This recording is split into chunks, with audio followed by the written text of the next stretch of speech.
Hayao Miyazaki is going ecstatically into that good night. In the wake of 2013's The Wind Rises, his supposed final film, the master Japanese animator returns with The Boy and the Heron.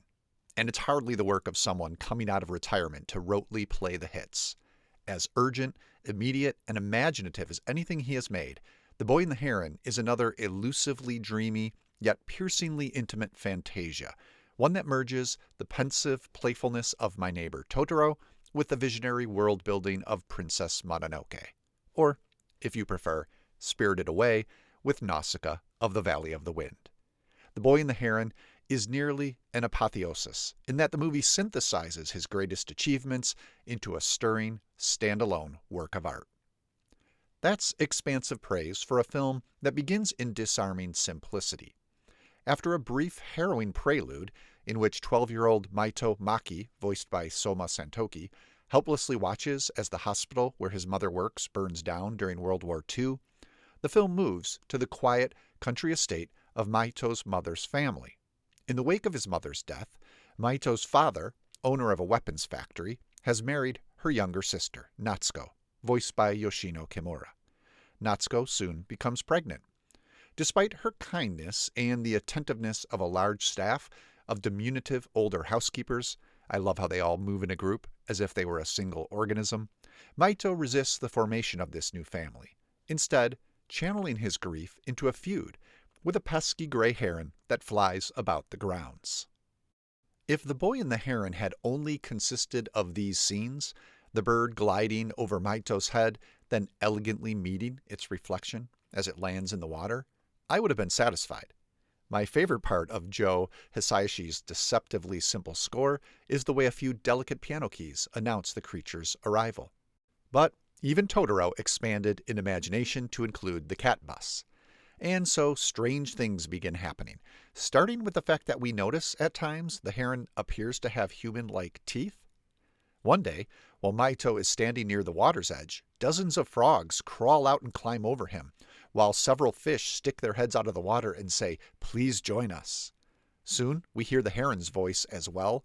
Masaki Suda gives the bird the gravelly rasp of an irritated smoker, as it invites Maito to follow him into a nearby abandoned tower, which leads to, well, that's for you to discover.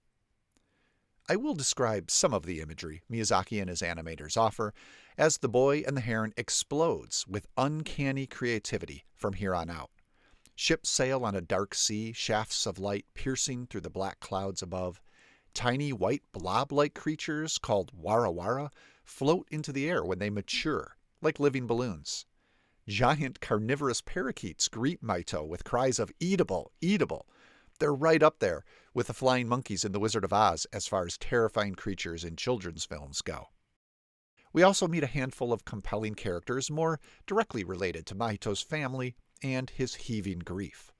Like Totoro, The Boy and the Heron lobbies for the legitimacy, indeed the necessity, of imagination when it comes to processing the personal losses of everyday life. At the same time, and much like The Wind Rises, an animated biopic of sorts about the designer of the Zero fighter planes used by Japan in World War II, The Boy and the Heron considers trauma on a larger, societal scale. The cost of war, no matter what nation you belong to, haunts both films in visceral ways. The Boy and the Heron's opening sequence of the hospital fire is a masterclass in animation of its own, employing a blurring backdrop to capture Maito's distress, alongside floating embers that throb with a 3D intensity. Notice too how Maito's first instinct when annoyed by the heron is to do what his father does, make weapons, in this case a bow and arrow. In a touch that combines Miyazaki's wit and wisdom, Maito attaches one of the heron's feathers to the arrow, which gives the projectile an unruly mind of its own.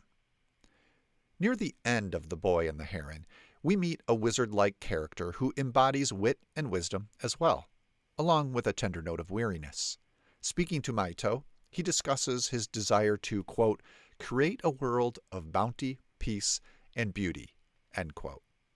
Against all odds, that's what Miyazaki has managed to do, yet again.